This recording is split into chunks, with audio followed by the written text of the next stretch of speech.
Ето го малагутито. Какво му се случи? Защо в последната година нямаше клип? Биелата се показва.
По линия Evo има вътре слагери SKF.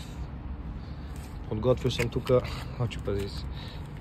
един цилиндър и бутал Никасил. Да видим дали с него ще върви. И тук са си другите старите части. С тях няма какво да ви обяснявам. Ето и карбуратора. Тук 20 единици деларото, полини въздушен филтър, карбонови клапи на малоси. Сега лека по лека ще почна да го сглобявам. Ще видим. Ето го самия цилиндър. Никасилов. Едносегментово бутало, 10 мм болт. Тук сложих едно иглено лагерче на малоси. Малко по-широко е.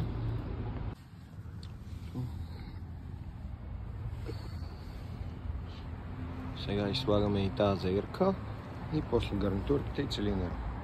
Ето сегмента вече е законтрен. Любимия ми звук.